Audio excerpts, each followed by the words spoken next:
That Earth, Wind, and Fire riff gets me every time. Welcome to Comic Industry Insiders Live. This is the pre-show banter of our section because, you know what? By saying banter, I feel like we're overpromising. We're likely just going to be four bald guys like chatting. That's just the way it is. Oh, look, somebody with hair came into the room. Oh, that's good. All right. Well, I'm going to go through and introduce the folks. We're basically using this time to kind of warm our voices up, get all of our decks in place, give everybody a chance to come into the back room of our webcast, and chat with you about the things that we want to talk about.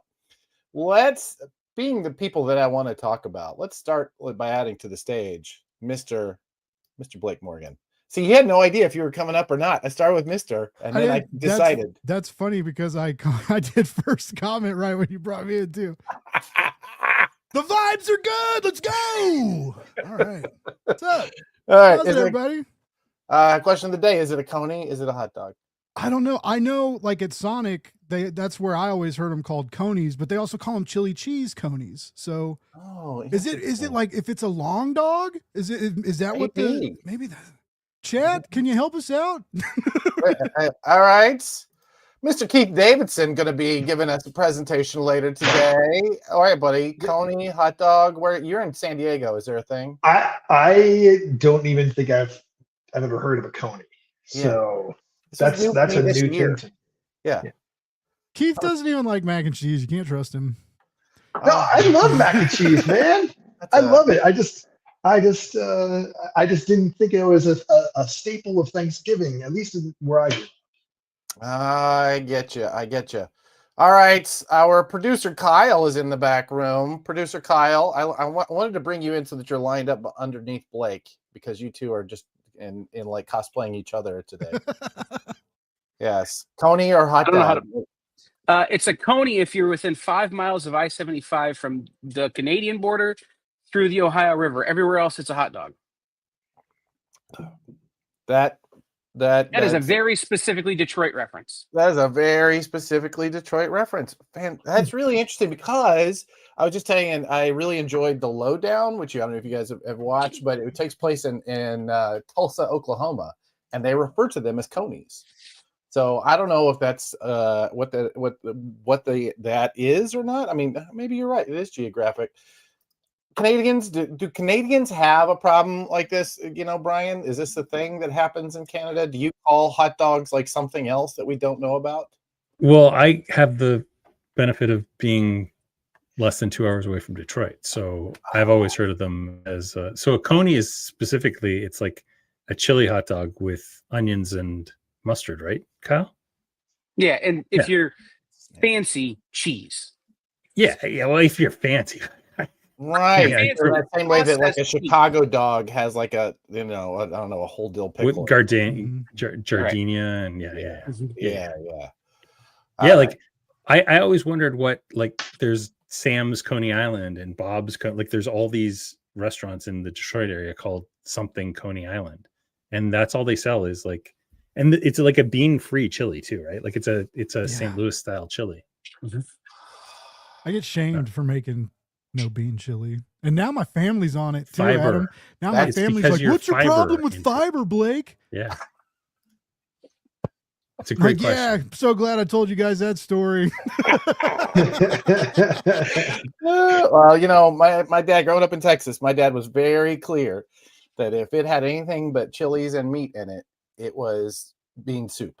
That's what it was. Really? You're just making stew. You might be making stew, but you're no longer making chili. I don't know. I have moved on from that need. Although we do have a Texan on hand, Jeremy. I hope you don't mind. I'm gonna add you to the show for pre-show banter. So now we're in two questions mode. Is it a hot dog? Is it a coney? And if it has beans in it, is it still chili?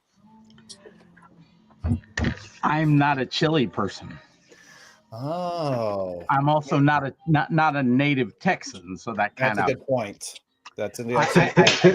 Sorry, I'm not a native Texan. Lies wrapped in lies. Chili has never been my friends, mostly because beans and I have a very, very, very fraught relationship.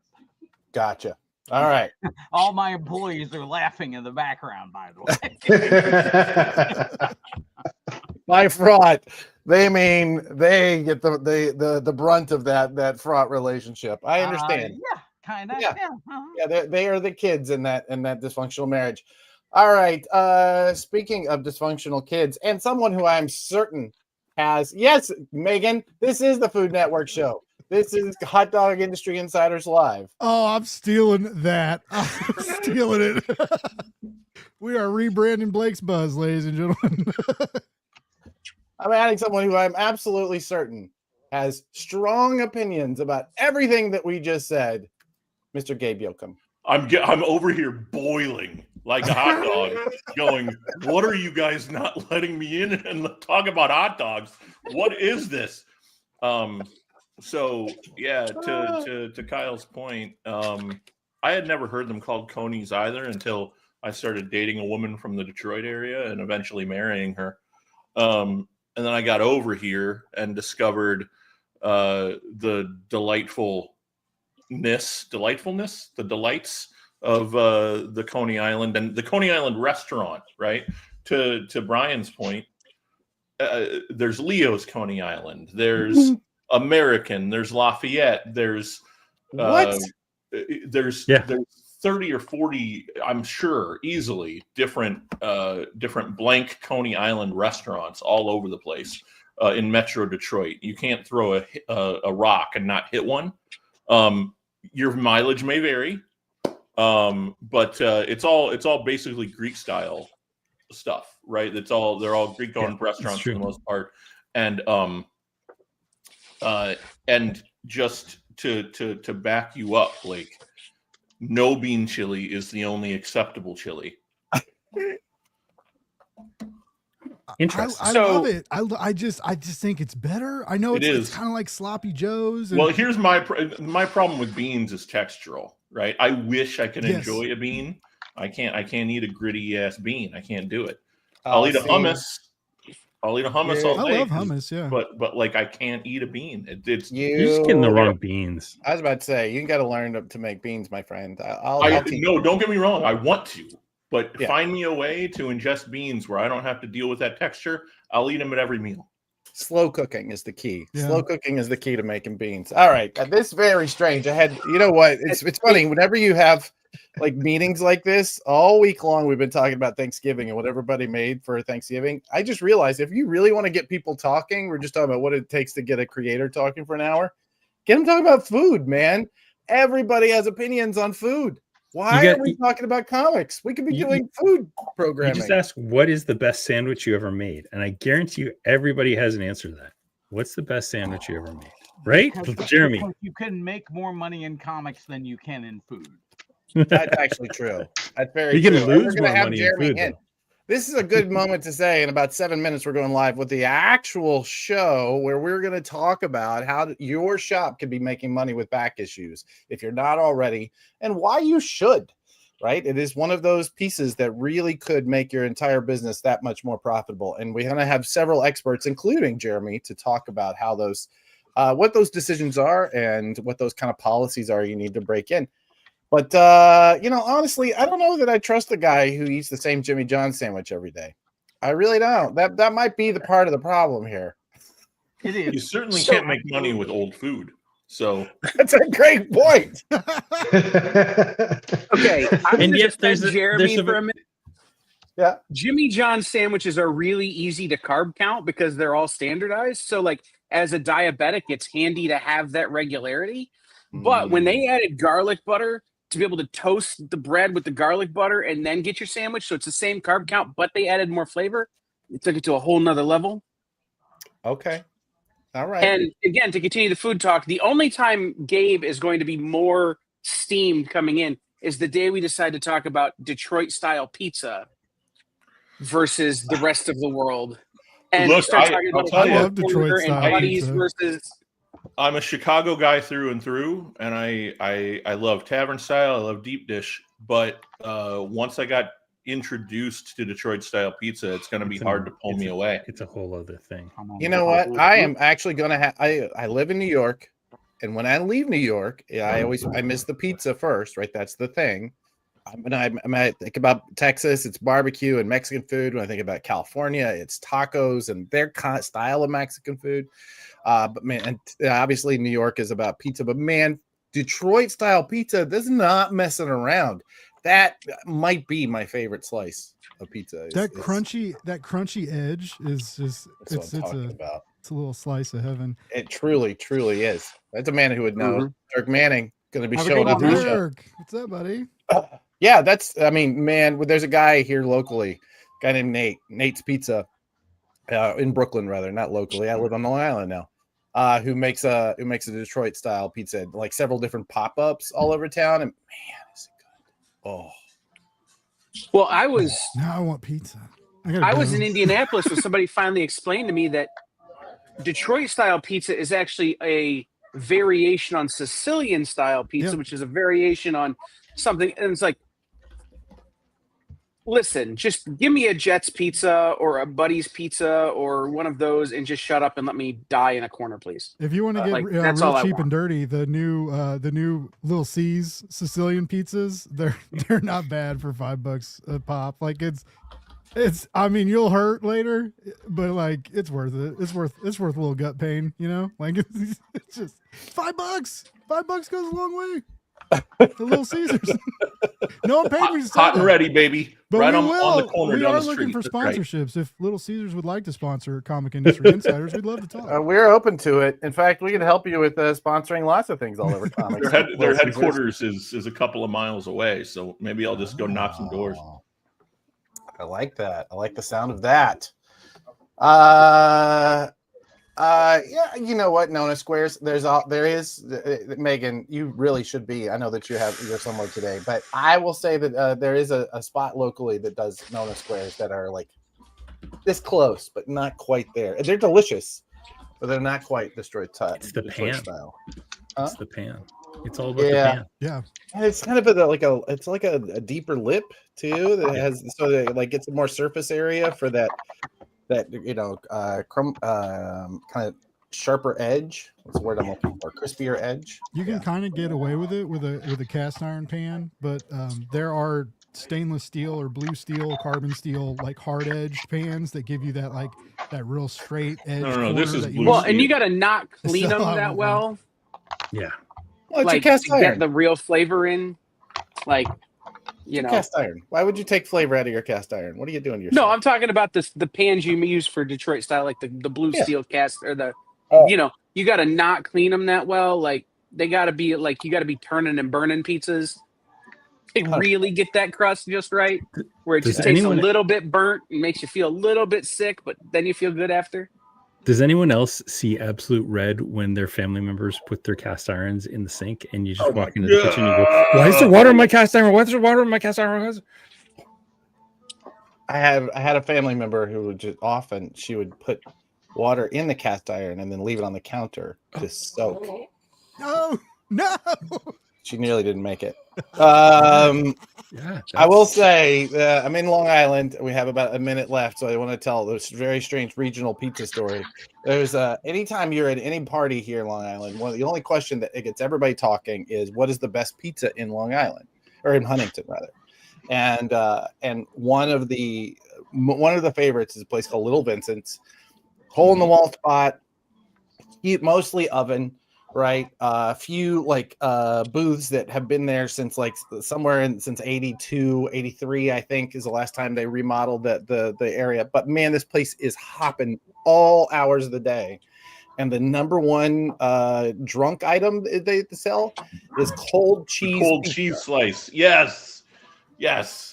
It's a hot slice, right? You go in, you make the pizza, then you put the pizza back in the oven, it comes back out as a slice, and then they just take cold unmelted cheese and just all over till it's like this thick on top of that slice of pizza. And you'll see, drunk people lined up 8 or 9 deep in all hours of the night getting the cold cheese. Yeah, I was gonna say, I think I'd have to be partaking in things I'm not allowed to partake in anymore to enjoy that. Yeah. I'm so glad we got to have this pre-show food banter. I'm so happy about all this. Have a great show, guys. Blake, let's talk some comics. Light it up, will you?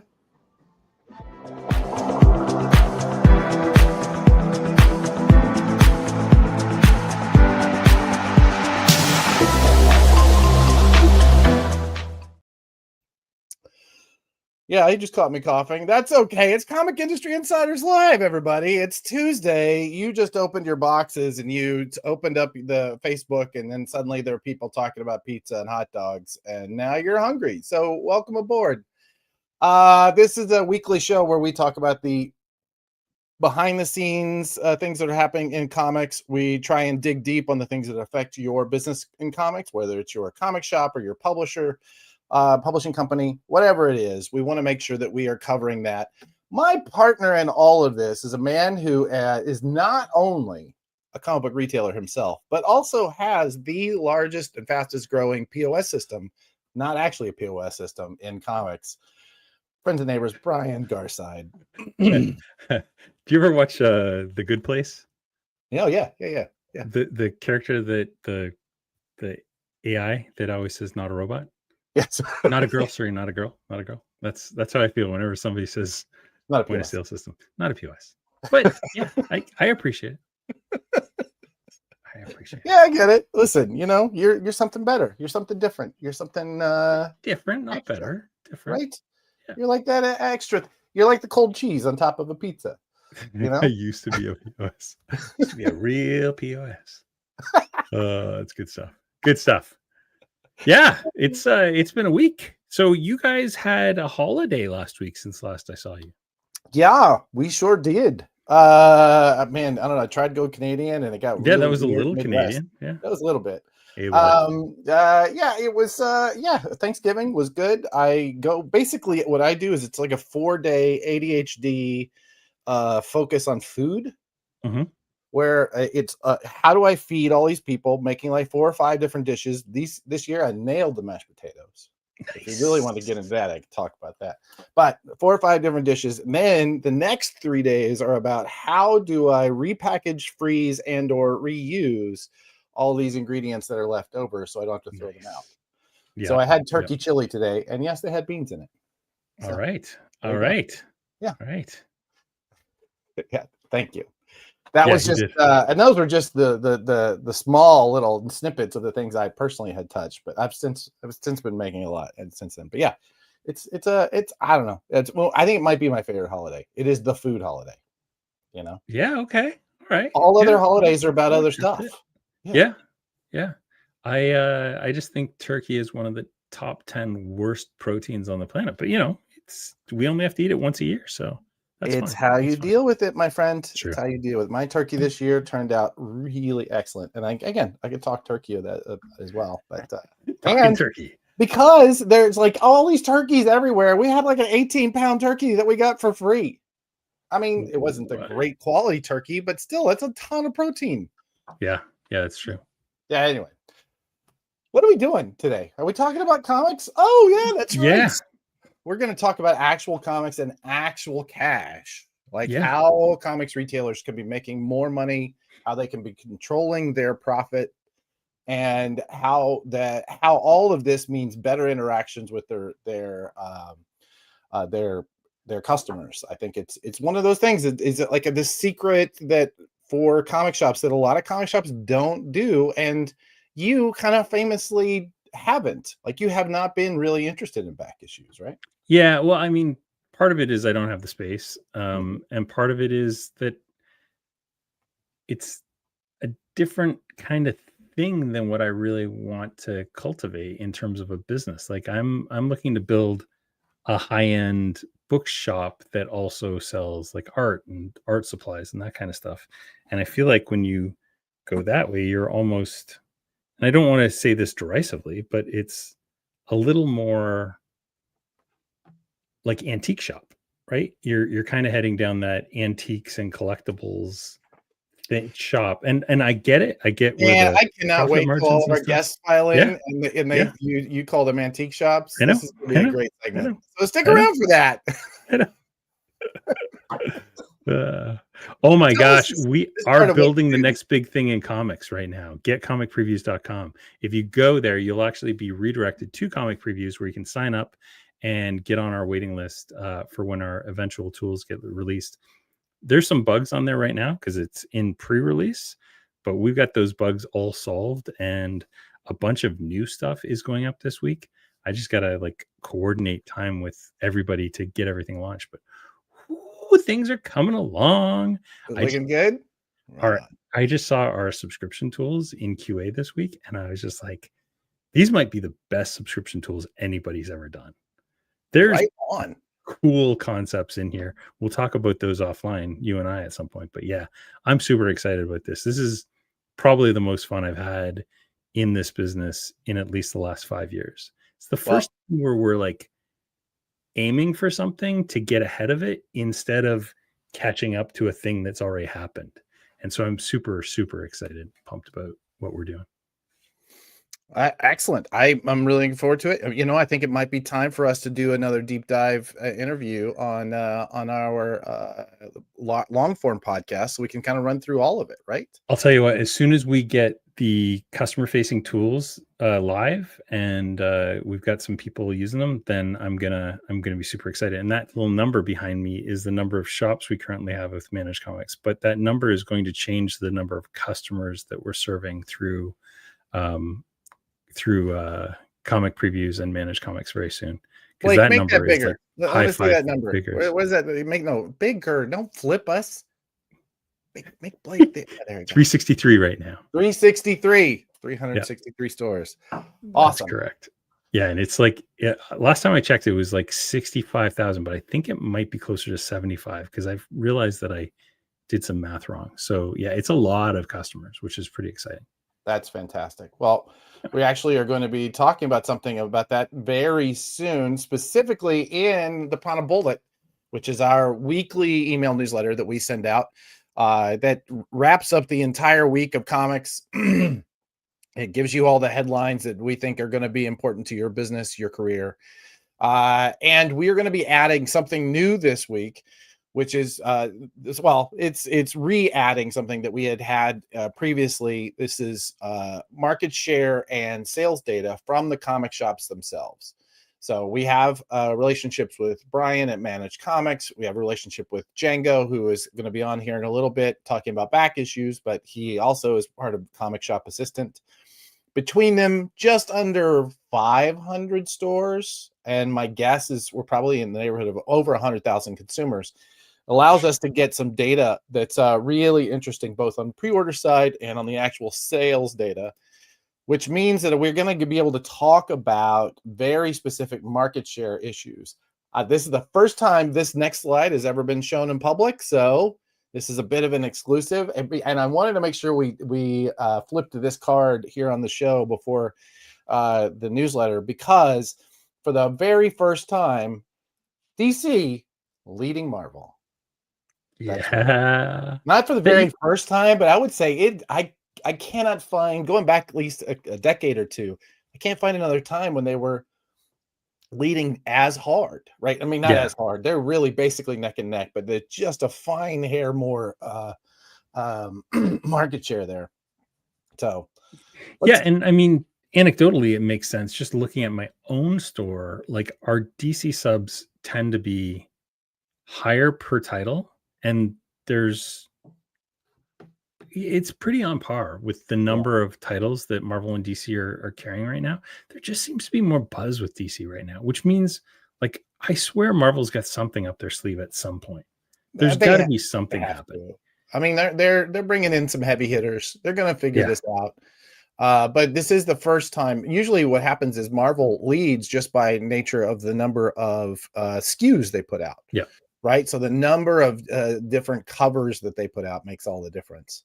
So this was big news. I didn't want to, as soon as I saw it, I didn't want to wait another day before we really revealed this. But yeah. Also, it's good to note this is what, a top 10? Yeah. 6, 9, 10. Yes. Our friends Ignition made the top 10, number 9. Oni Press coming in at number 10, right? Boom and Dark Horse doing really well. Dynamite and IDW doing well. It's Ex-Posse Holdings is entirely on the back of Mark Spear's Monsters. Oh, there you go. That's it. That explains that. And I think that was probably Monster and the Wolf, which I believe sold 300,000 copies. Yeah. So yeah, that's amazing. That's incredible. So I will say, if anybody who hasn't already, somebody make sure that they tag Philip Sablik in this. I want to make sure that he knows he's on that top 10 list. That's a big deal for him. So anyway, welcome to finally having decent data, friends and neighbors. We're going to be there weekly from now on. We'll be able to start doing monthly wrap-ups. All of this is going towards the Comics the Magazine project that we're working on as well. We'll talk about that later in the show. But yeah. Big deal that we finally are able to pull this out. It's been a long time coming. Yeah, that's pretty awesome. And it's just going to get better. As Brian and Django, both their companies, as they both grow, we're going to be increasing the amount of data we're pulling from. Anytime the cohort gets bigger, the data gets more accurate. Right this second, we're dealing with big enough numbers that we feel confident in saying that this is probably indicative of what's going everywhere. So yeah. What else are we going to talk about today? So we got that was the market share report, I believe. We did the opposite of burying the lead. We unburied the lead. Then we're going to hit our hard hitting headlines, which I'm always excited to see what graphic Blake has come up for our headline. It's a quiet time, so there's not a ton of headlines, which is why we're going to jump right into the giving season. There's a really cool Tuesday promotion on now that we're encouraging everyone to take a look at. And then we're going to jump into FCBD. Yes, the planning needs to start now. That's right. We're finally getting some answers on that, what that's happening. And then we go right into back issues and why I need them. I thought that said why I hate them, but I'm so glad that it says need. Because hate's a strong word. And then you're going to wrap everything up with a final cut. Well, our buddy Keith is going to wrap that up. He is going to bring something we're calling the final cut. This is basically anytime one of our clients has a book on final order cutoff, we're going to bring you a little video wrap up of why you should be buying it, a short interview, and that you can refer back to and send to your customers and say, hey, you guys need this. So we want to make sure that we're giving you these assets here in the show. But yeah, you want to jump into some hard hitting headlines? Oh, well, all right. That's not like I was expecting more, honestly. I'm a little, I really hyped this up and it's just kind of, it's okay. Well, not every one of them can be a winner, right? Listen, Blake truly tries hard. That's the key. He's a try hard. I'm sure we screwed him up by adding 5 stories like 3 seconds before the show. So it's fine. It's fine. No, it's only what we always do, right? I was busy solving some problems. But I think secretly he enjoys the juice. You know what I mean? Dude, he gets to be a hero for like an hour every week before it's like superhero. Put on that cape, Blake. Let's see some action. All right, what do we got, Blake? Put your cap around it and let's go. Holy mackerel. Yeah, we heard from a lot of retailers that Black Friday was spectacular for them. I think you have the exact stats, but I know overall it was like per transaction and number of visitors. Dude, right? There was an ITV2 report that consolidated a lot of what we were hearing. Massive increases across the board, and I wish I could find my notes for that. I'm not finding that at all. But yeah, let's see if we can't pull that. Do you have that story? Does anybody have that story? Should we prepare? Okay, yeah, I do. I see it. Overall sales growth of 4.1%. That online sales, excluding autos, grew 10.4% across the board. Black Friday spending was up 4.1% overall, and there was a 1.17 year-over-year increase in store visits. Nice. Yeah. That's actually not bad overall, right? That's an increase in store visits. That means people are actually going out and not staying at home. Granted, there was an increase in online sales, but I mean, it's important. Like, you could see growth and actually entirely attribute it to inflation, but when you see growth and store visit increases, it means that you've got actual growth, like sustainable growth, and not just stuff costs more, which by and large is not true in comic shops. The price of our goods hasn't, like, the cover prices haven't really significantly raised in the last year. So, right. It's really more process and more product being sold through. Would you say that also means it's much more difficult for a store to continue to show a profit considering inflation, and therefore might want to be able to control their cost of goods, and so therefore maybe back issues would be a good solution for that. Yeah, like smart stores should definitely look at that. Dumb stores probably don't want to because they're going to be dogmatic about the thing that they want to do. Oh, I want to make this thing that does a thing. Oh. Yeah, those guys are dummies, but yeah, we need dummies and dreamers. We do. We need our dummies and dummies and dreamers. Boy, oh boy, I really hope that you have done a bit more research on this particular next slide, because I'm realizing I'm going into this with these stories. I knew I wanted to read about them before we came on the air, but I did not. This is so good. You did. This is the story. I love it when slide. Yeah. Anyway.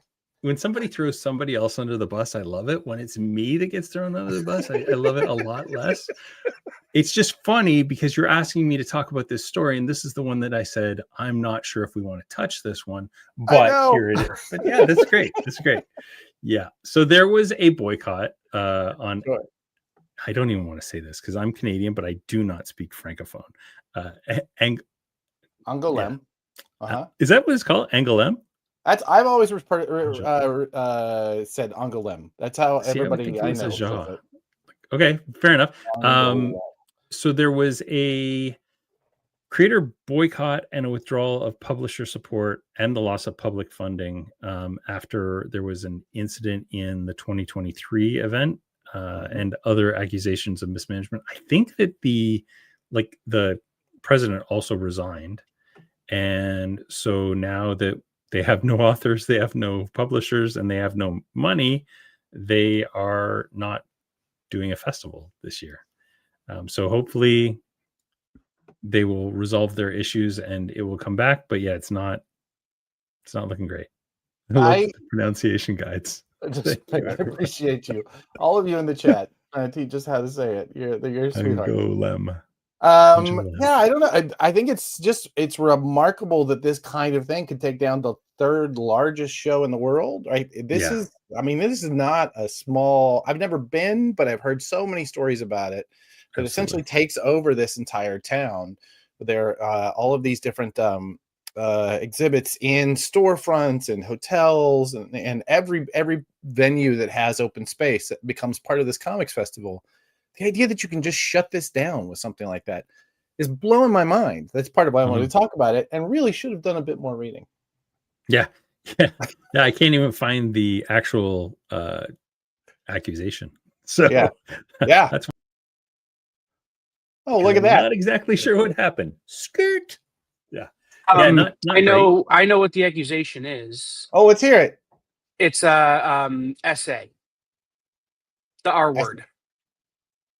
Oh. Non-consensual. Oh. Relations. Yeah. I get you. Gotcha. Yeah. Okay. Well, but yeah, that would. If ever there was a reason, that's a good one. Yeah, if ever there was a reason, sure, but why not replace that person? We're talking about a huge business. I mean, one person's maybe, you know what? I'm realizing this is on me. I should know better.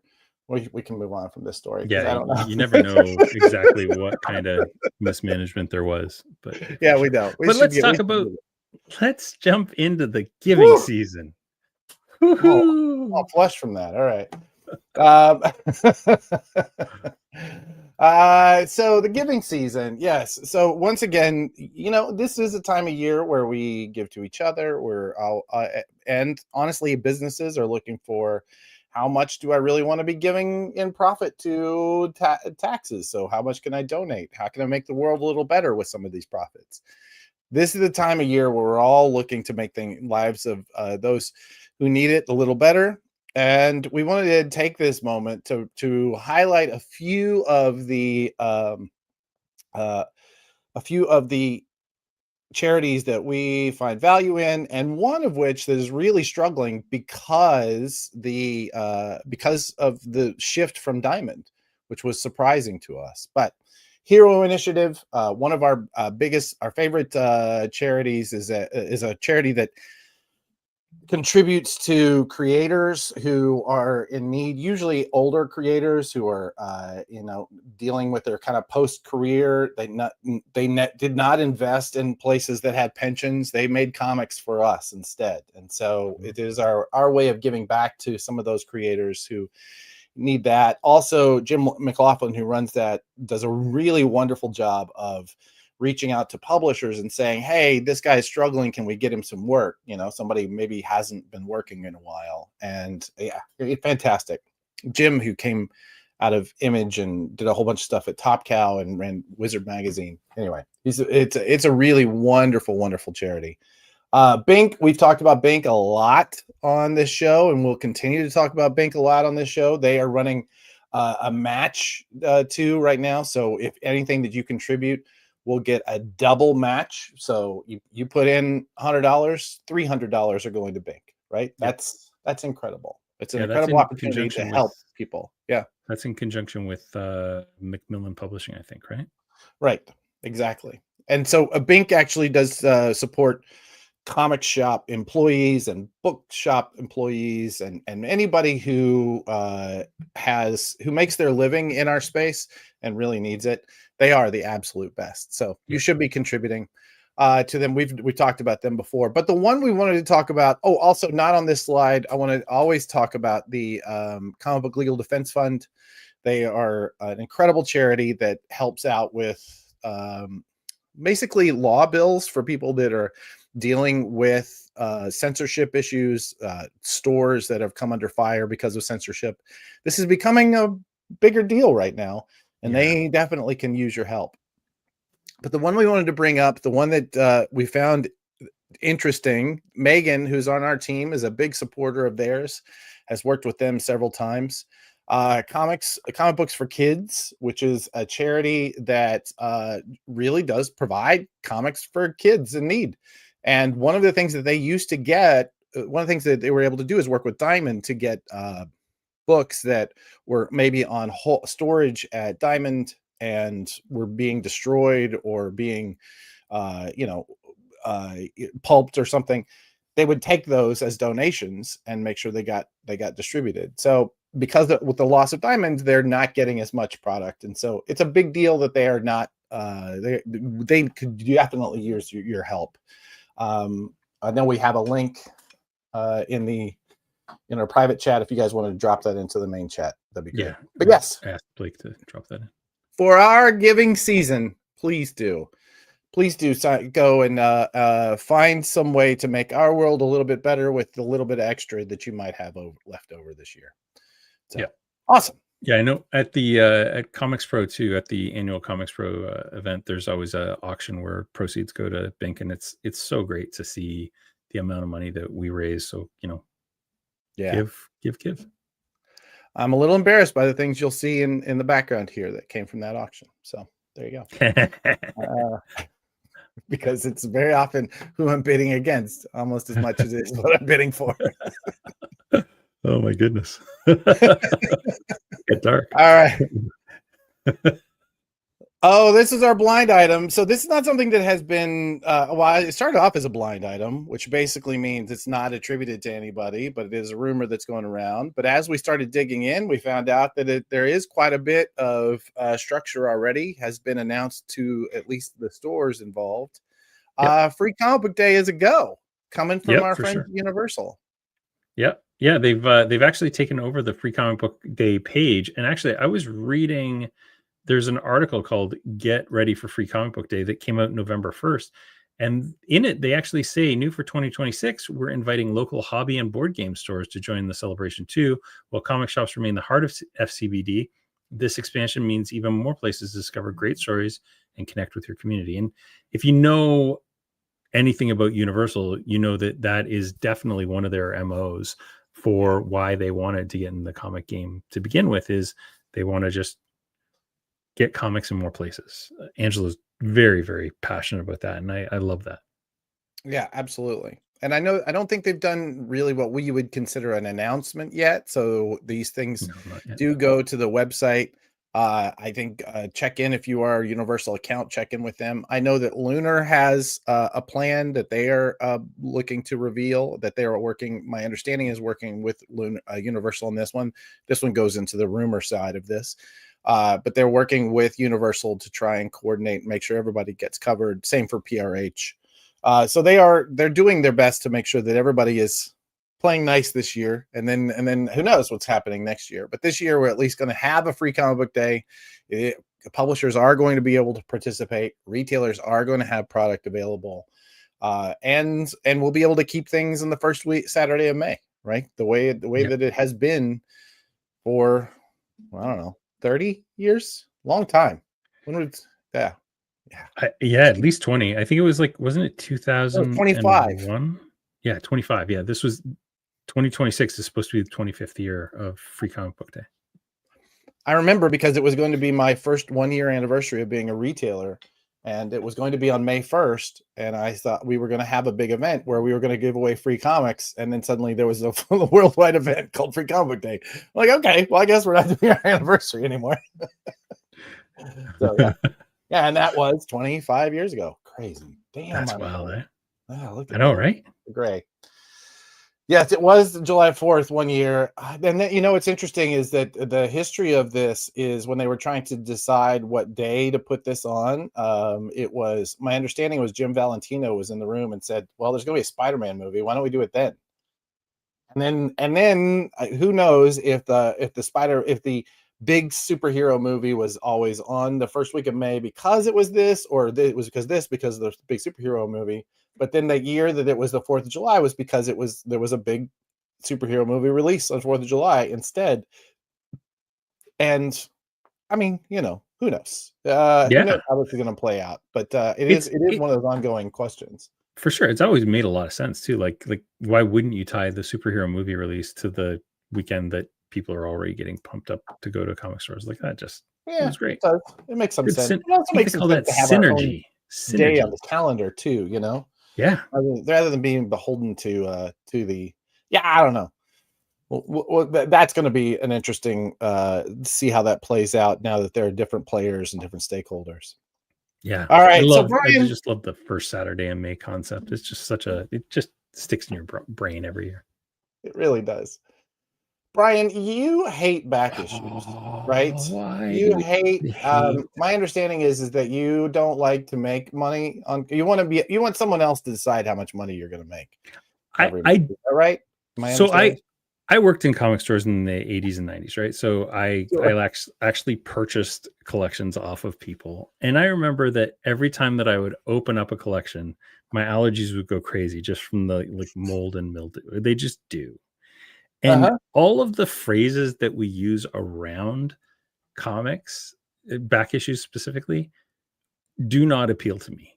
Digging for treasure, like buried gold. Like I don't want to dig. I don't like any of those words. And I've only seen a handful of places where I really, really like the back issue setup. Django's place is one of them. The stuff I've seen about Jeremy's, I like the way that back issues, but just the concept of this massive island of just crap that's in the middle of your store that you have to dig through. Brian, I've never liked it. Now I understand the business reasons you have it, but I also think that it changes the dynamic of the store you have. And I've gone into enough stores that are so back issue focused that just walking in them is gross. It just smells bad. And I understand that. I do. And I think that and that's one of the things I want to dig into is that we do see stores now that are proudly not even carrying new comics. And I think that's a mistake as well. But I do want to bring in a couple of experts. They are real friends of the show and legitimately experts in this conversation. First to the stage, the man who we talked to earlier about what chili is and is not, and the man who is holding down some of the best comic shop experience in my hometown, Mr. Jeremy Shore of Titan Comics in Dallas, Texas. How you doing, Jeremy? So far, so good. Can't complain too much. It's a little off-putting to not have you in the chat, but I actually have you here. So if you could kind of do both, I'd appreciate it. Well, I mean, I probably could. I I was in the private chat. I'll go back into comments. No, I'm not giving you a hard time. I appreciate you. I wanted to dig into some of the details about how you handle it, but first I want to bring in our next guest. This is so he's been sitting here doing a bit for 5 minutes, like just so. Wait. Oh, look, I'm just hi guys. Are we talking about back issues today? Oh, look at me. Mr. Django Boren. Hang on, let me put some tape on this cover while I put it away. All right, sounds good. Thank you for being for your customers. Yeah.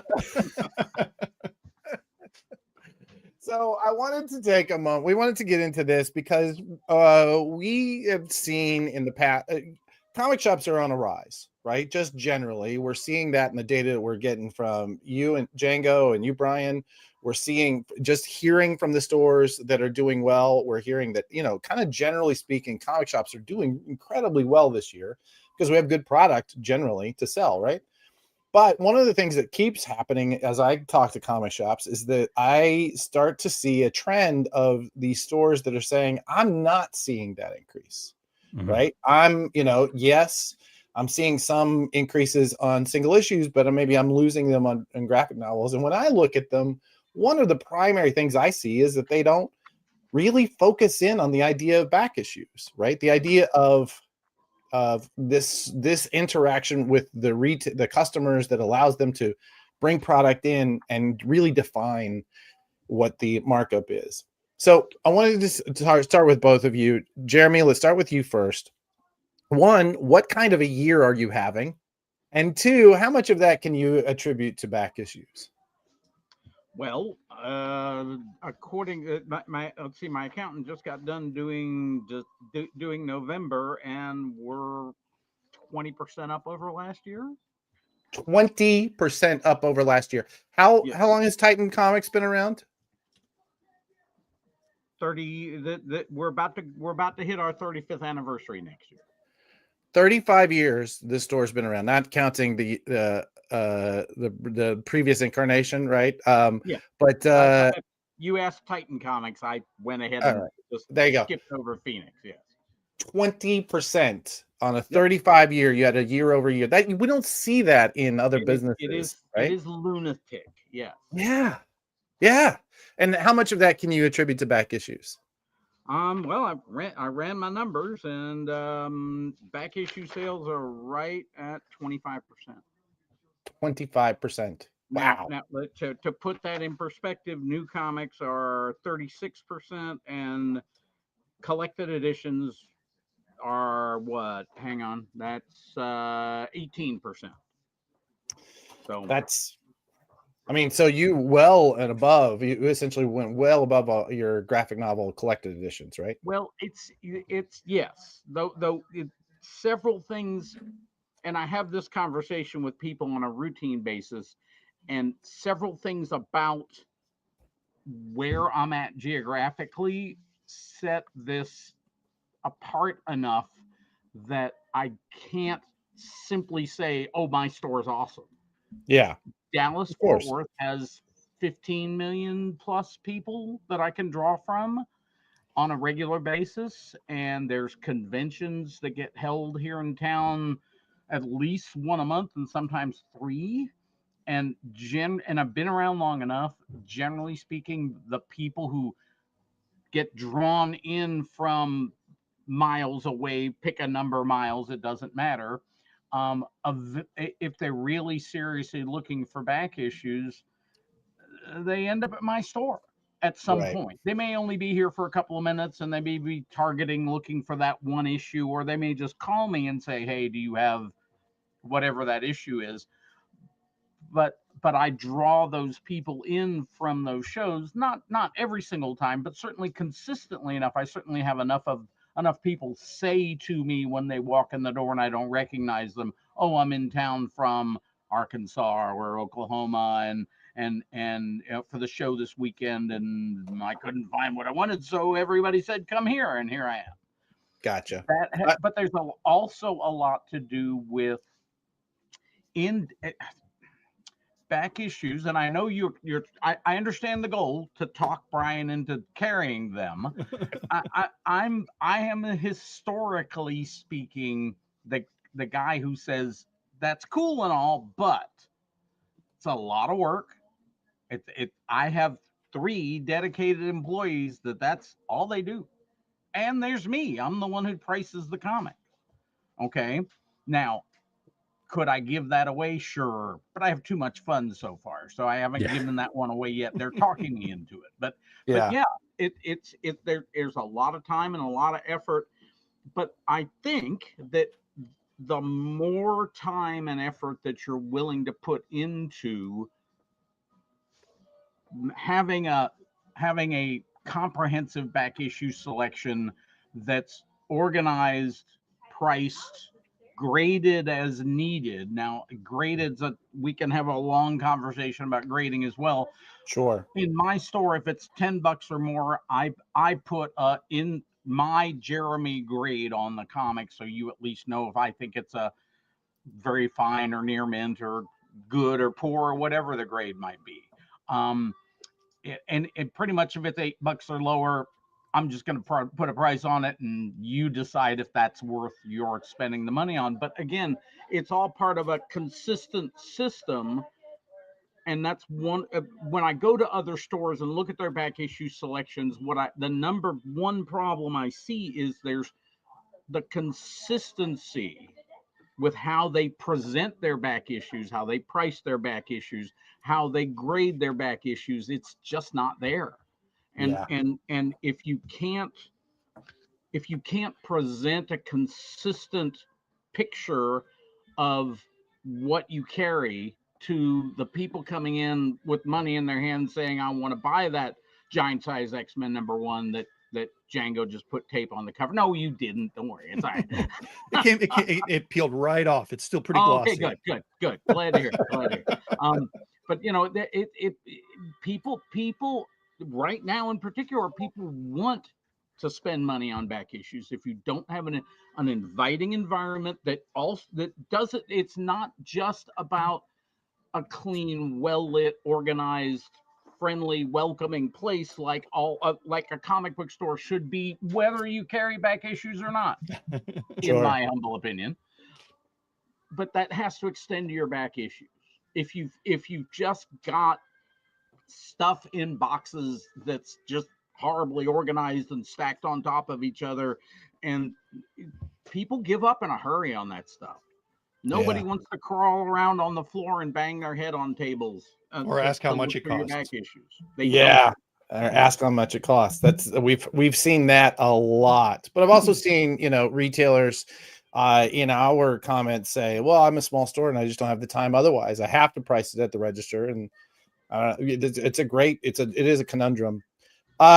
Django, what kind of year are you having, and how much of that can you attribute to back issues? Because I know you spend a lot of time on that. Yeah, so I just scrambled and brought up year over year, and it looks like I'm in almost exactly the same boat as Jeremy. We're 19.5% up on the year. Dang. And our top 5 categories are remarkably consistent. It's like books, comics, games, back issues, and then non-comic novelties, which is probably stickers. Like, we make a killing on stickers. But like all of those are the same percentage, essentially, within like 0.5% both years. And back issues for us are about 9.5 to 10% of sales. Now, would you say that they are the profitability wise for both of you? I don't know if you're able to dig that deep into your accounting, but profitability wise, what is your markup on the back issue as a category? I think the only way to really calculate that is by gut, because there are a billion X factors, right? Did I pay this person cash or did I pay them credit? If I paid them cash, how many of them are still sitting around? How many do I think I'm going to sell in the next 50 years? Am I going to be buried with 2 full runs of Alpha Flight, missing the Jim Lee cover and #1? Probably. At least 2. All-Star Squadron, don't forget. Yep, All-Star Squadron. It's a good one. And then, there's just the storage. We have about 30. What I just did this. You know, Brian's little flippy thing he's got behind him. I copied him and I got one for our store. And it shows how many back issues we have in our inventory. So we've got about 30. So Brian, that's 363 back issues. Is that what that's saying? and it should say under it, still too many. So we've got about 35,000 back issues in inventory, but we've got about 135,000 back issues total, right? So we have a ton left to catalog and to get in there. And kind of in the same boat as Jeremy, there's one person who prices most of the comics. It's me. Yeah. And you know, we have some staff that does some pricing, but I definitely do the bulk of it, especially anything over about $15 lands on my plate. So what is the profit on it? I don't know, man. How much do back issues feed trade paperback sales also? Right. Yeah. So like, sure. If you look at how much did this comic cost me that I just sold you, huge profit, right? For us, it's 80-90% profit, minus warehousing, minus stuff we couldn't sell, minus the time it takes, minus the bags and boards, the barcodes, the price stickers. So dollar amount, insurance, rent, you know, minor. Yeah. So high profit with some caveats, I guess. You better really like it. Yeah, I would have to agree with Django's evaluation. It's extremely difficult to quantify exactly how much profit there is in back issues, but what I can safely say is it's way more profit than there is in almost any other piece, since I'm sorry, I don't pay half of what I'm going to sell a back issue for, unless it's something like a giant size X-Men #1 that I know won't be here very long. Well, guess what? I'll pay a whole lot more than I would for a Spawn 16 or something like that. It takes you just as long to price it too. Yep. Right. I've heard from plenty, especially during the period when prices were skyrocketing. I heard from plenty of retailers who were buying those keys at market value, right? Because they knew they weren't going to see them again, and they knew that they can turn it and they're still going to make a profit. Yeah. So. You better not pay market for it right now. That's all. Yeah, not right now. All right, we want to introduce somebody real quick, but before I do, I got this text message because I didn't think we were gonna get him on the stage, but I did get just to lay the groundwork. I got this from our next guest, who, as we were talking, knew we were gonna bring him in on back issues. We knew we got this from him, saying that this insane collection walked in, so that's why he's late. But welcome to the chat. Mr. Aaron Holland of now Ultimate Comics in Florida. Where exactly in Florida are you? It's Oviedo. It's Central Florida, like a suburb of Orlando. It's real close to Disney, though. Gotcha. How you doing, buddy? Welcome to the show. Doing great. Sounds like that's totally made up, but like seriously, like right before too, a dude rocks up and he's like, "Hey, you buying comics?" And he just brought out this amazing stuff. Just like, usually you think it's going to be like, Age of Apocalypse or Death Superman, and it's just like, what? First Galactus, first Wolverine, first Punisher? You have to have your game face on. Like, okay, what else do you got? These are fine, I guess. Right. Well, you're coming in late, so I do want to ask you the question I'm asking everybody else to start, and then I've got one more question for the panel, and then we should cut, because I know Keith and Blake worked real hard on this FOC video. Aaron, what kind of year are you having? I mean, this is kind of your first year in the new shop, right? I don't know. I hope we didn't lose you. What kind of year are you having, and how much of that is back issues? Sorry, the sound cut out for some reason. That's all right. Can you hear me? That's all right. We'll move on. Well, hopefully we'll get that answer from him in a little bit. While we're waiting on Aaron to figure out. Sorry, the sound cut out. I don't know why. That's all right. Weird. One more time then. What kind of year are you having, and how much of that is attributable to back issues? Oh, wow. Yeah. I guess I'm good to ask about that because, I was only doing online for a while, and then I opened an actual retail spot again with Ultimate, and did that, around May. And oh my Lord, like it's in a mall. Mall customers and back issues are crazy. Like, they don't care that it's not new. They don't care that it's not a key. If it's a cool cover character they like, whatever, I actually closed my warehouse completely end of October because the lease was coming up, and I did a pop-up across from me in the mall. There was an open spot that was huge. It was like a Champ Sports that left, and I brought my entire warehouse there. I did a Vault giant sale of back issues, promoted it pretty heavily, and I just blew away. Like, my partner Alan gave me a total that he thought would be successful because we were, spending a lot on promotion, and we're going to do away with the warehouse. And I literally doubled that the low end of his. I want you to make between this and this.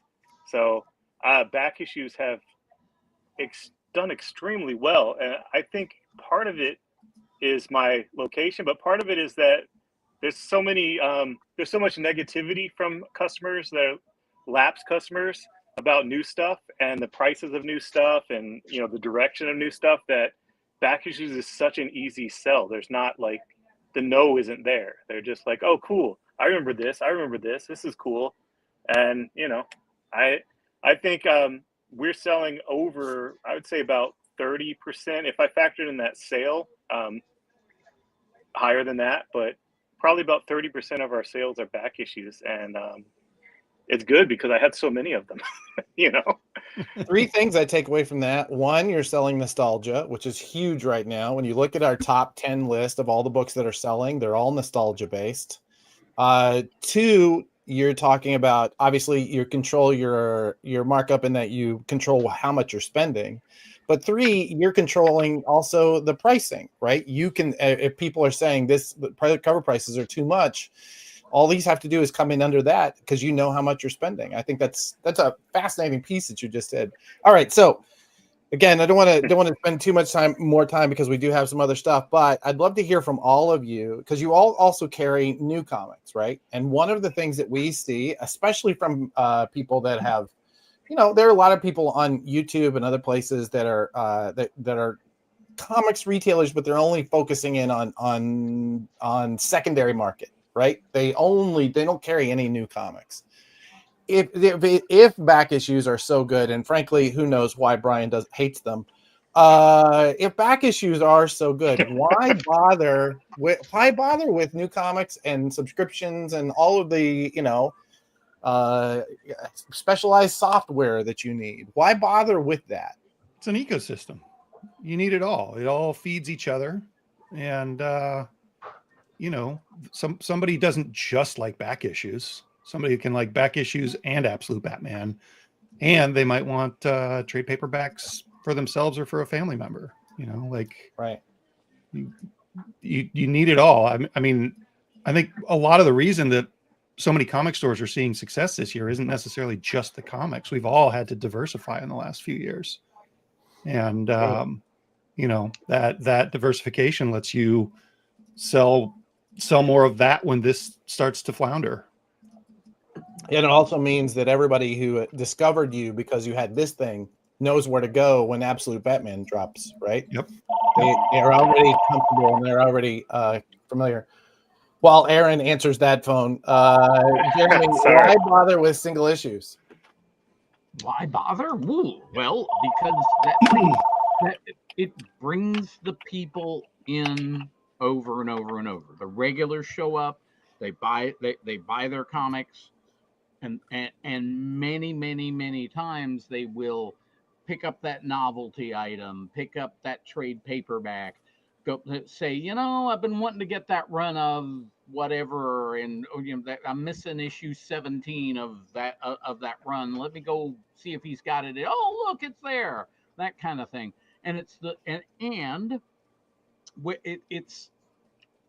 we get back to that third space conversation, that you can be that place that you can go and exercise all of those muscles that when you're around the people you work with, if you start geeking out about Gambit, they like look at you and like start calling 911 and stuff.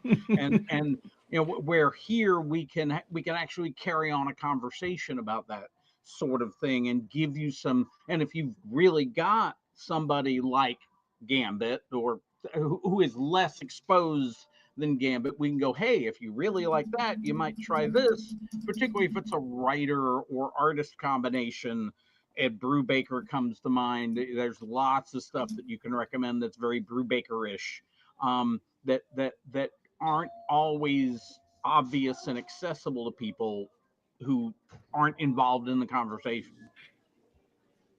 Awesome. I don't know if we're going to get him. Aaron, are you with us?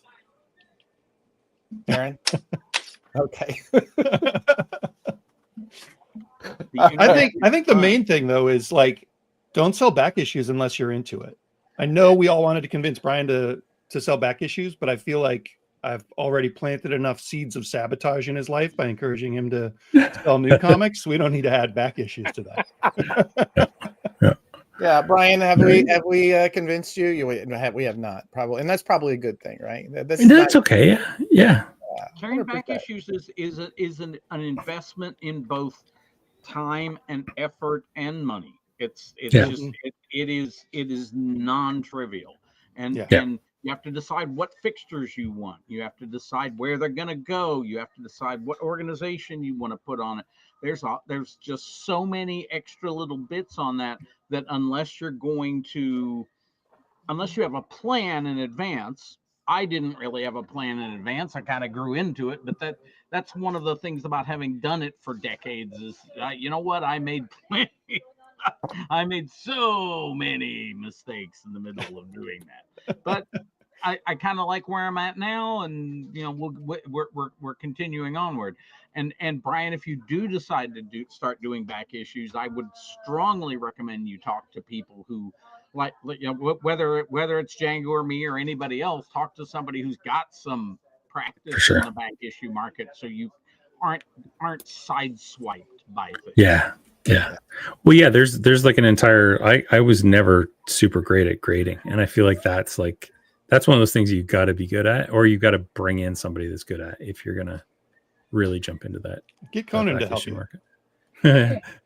He can set the bar for you. Just fly down to Conan every time I have a comic to grade. It'll be easy. Simple. Awesome. Well, Aaron, Django, Jeremy, thanks for joining us. And Aaron, I appreciate your struggle, man. It was obvious. You just kept at it, buddy. Yeah. If we have not convinced everybody, we hopefully, Brian will be able to make you figure out how you can keep just selling new comics and survive. Thank you, everybody, for jumping in. Looking forward to another huge year for y'all next year, and next time we'll have you back. Awesome. All right. Take care. Thank you. Excellent. Now let's let's get into that's the final cut. Let's bring to our stage Mr. Keith Davidsen. Keith, welcome aboard, buddy. Thank you. Glad to be here. Who do we have up for our final order cutoff this week? We have Dirk Manning from Source Point Press.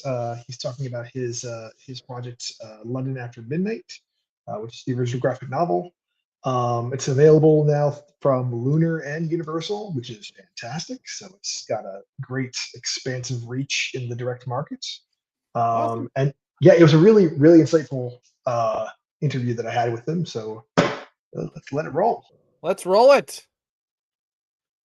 Dirk, thank you for joining us today. We're here to talk about London After Midnight, the new original graphic novel from Source Point Press.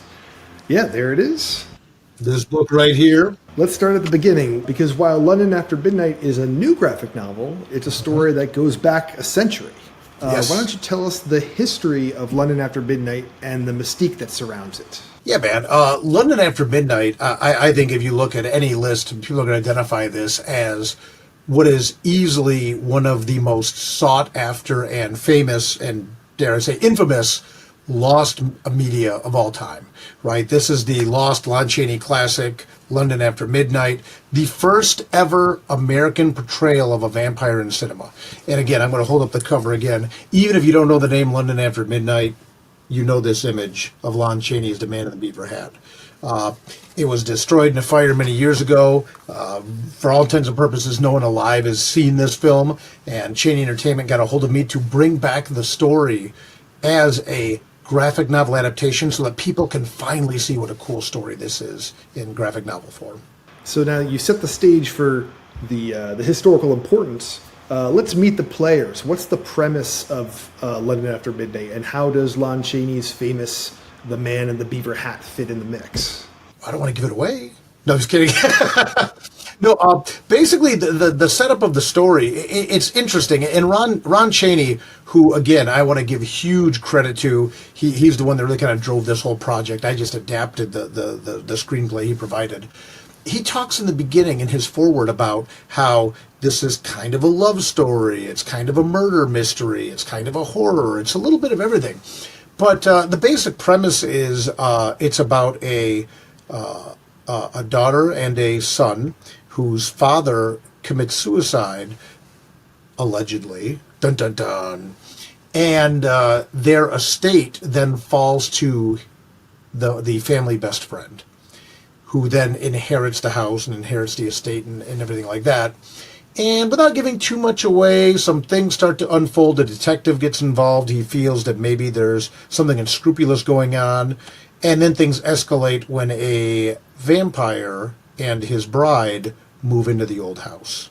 London After Midnight is a very complex work. It blends detective fiction, occultism, gothic romance, and vampire lore. What are your thoughts on the appeal of this very strange brew? Myself, like so many other horror lovers and even classic film lovers, have seen, and again, I'll hold up one more time, this iconic image of the man in the beaver hat, right, for years. I mean, I grew up seeing this image. Some might identify how the Dirk Manning avatar is maybe inspired by this a little bit, right? The top hat and all that stuff, the petticoat. It was so interesting to then get into the actual script and the story and see not only how all these different aspects come into play, but you'll also, and I'm just going to be fully transparent with everyone, you oftentimes hear, oh, the movie wasn't that good. You know, and you hear people say, oh, well, you know, we're not missing much anyway. And the ending gets really convoluted. But I came to realize by reading the screenplay and really saying, okay, why do they make these decisions they made? Oh my gosh, we forget that when this movie came in the 1920s, that's silent film era. And people were not as well versed in the storytelling mechanics of cinema as we are today. And I think we take that for granted. So one of the things that Ron and I did when we were looking at the screenplay is, how do we make sure we still honor the plot exactly as it was, but then lean into not only the fact that now people are so familiar with a lot of the visual storytelling tropes that exist, but then adapt that to a graphic novel. So as a result, you do have this love story, you do have this occultism, you do have the vampire, you do have the murder mystery, you do have the detective story. But then also to use, if I may take that one step farther or level it up once more, the power of the comic book medium to how do we tell the definitive version of the story, and why I'm not going to be as egocentric as to say, oh, I get what Todd Browning was doing, you know, the original director of the film, but I do think I understood what they were getting at, and then to maintain the integrity of that ending, but also display it in a way that's very fluid and very organic. Let's talk about the moody, atmospheric illustrations in the book. Tell us about what you love about the work of artist Joshua Ross. Yeah, Joshua Ross is actually one of my longest collaborators in the comic book game. You know, he's a guy that I've worked with, I think, on more different projects easily than any other artist I've worked with to date. And when he agreed to jump into London After Midnight, I knew that he would capture that old school, almost film noir essence of the story that we really developed, going all the way back to like one of my own creator-owned properties, Tales of Mystery, back in the day. But something like this lives and dies as much on the art as on the colorist. And Colin Johnson, who colored this story, captured the grayscale mood of the book, and Joshua Ross's line work fantastically. So really, the combination of Joshua Ross's amazing line art, but then also Colin Johnson's amazing grayscale tones, just so that when you look through the book and you can see, it looks like an old black and white movie. And even the grays and things like that he uses in it, it just really, really powerful stuff. So between the two of them, like you said, I love the word that you used, moody. You capture the mood of you're living in this old black and white film on the comic book page, thanks to the talent they both have. SourcePoint Press is making some huge moves in the direct market in 2026, releasing 2 to 3 graphic novels per month.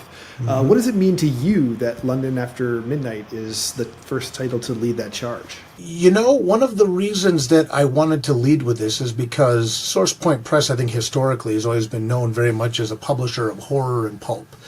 And you don't get more horror and pulp than a vampire detective story in London After Midnight.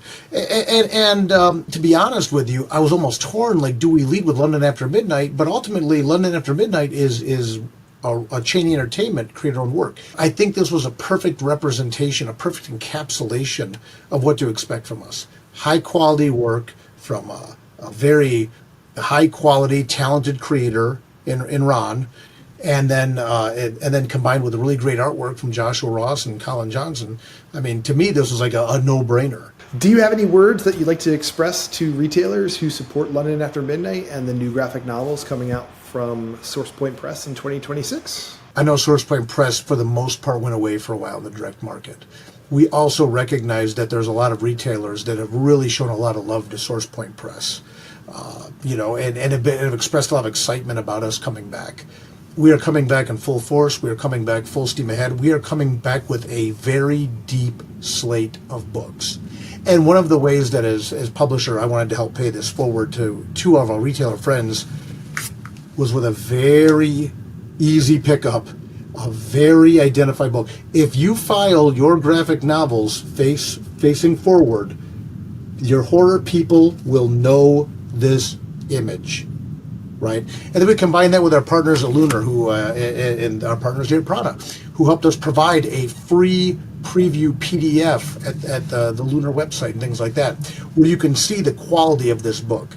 So really, to our retailer partners, first and foremost, on behalf of myself as well as our Chief Creative Officer, Josh Werner, we appreciate your enthusiasm and your faith in us that we are coming back. We hope you recognize that we are actively trying to pay it forward with you by bringing you high quality content, and again, bringing you something instantly recognizable. I'm very proud of the fact that through SourcePoint Press, we're also going to bring you a lot of new voices, a lot of new books, and that's our pay it forward to you. That we're trying to give you the easy pickup to get it started, and then really rebuild a level of familiarity with the quality of work that SourcePoint Press is going to be presenting moving forward. Thank you so much, Dirk. We really appreciate you interviewing with us today. Oh, no, thank you, and thank all of you watching, and I really look forward to hearing all your thoughts on London After Midnight. We're, myself, Ron Cheney, Joshua Ross, all of us, we're just exceptionally excited about this book, so thank you for having us on to talk about it. Fantastic, Keith. Thanks for doing that, buddy. That is incredible. So this is on FOC this week. Yes, Anything this coming else? Monday. This coming Monday. What else? Anything else that retailers should be looking for on their FOC and fans should be pre-ordering? Yes, we have the feature is number 9 from our friends at Record Publishing, Record Comics. We are offering cover A by Marco Ferreri, who is the very popular artist on a number of Skybound's G.I. Joe covers right now. And we have cover B by our interior artist, Mario D'Alessandro. And we're also offering, as we did with the previous issue, number 8, we're offering a 10-copy bundle where the cost to retailers is only $10 for 10 copies, $1 per book, to sell or to give out for free. We do have issue number 8 hitting stores on December 17th alongside the trade paperback. These are going to be well stocked at Lunar. So it's a good opportunity to get new readers on board. We'll have plenty of copies if you buy into the bundles, and move some of those trade paperbacks at a nice $9.99 price point. It's great. I can tell you as somebody who sees the sales numbers, and I know that they're very open about them, and someday we'll probably be talking about them here. This number 8, where we added in the bundle and added in the B cover, was our biggest month so far, including issue 1. We had more stores and more copies sold than ever before. So if you're in publishing and you're trying to decide what retailers like right now, bundles beat returnability. I think that's I mean, Keith, you would agree with that, yeah? 100%. 100%. The the number of retailers who came in, who gave those bundles a lot of love was fantastic. Absolutely. Yeah. Awesome. Thanks, buddy. We'll Cool. see you next time we have an FOC or next time you're teaching something. Yep, sounds good. Thanks, guys. Also, this week we at Prana we have another program we're doing with our friends at Desperado Publishing. We're about to start another a crowdfund for Negative Burn, bringing that back. I know we have some really cool retailer tiers. We're going to be working on that. But this has been a huge project. It was a massively influential title back in its day, and we're happy to be bringing that back with our buddy Joe Pruitt.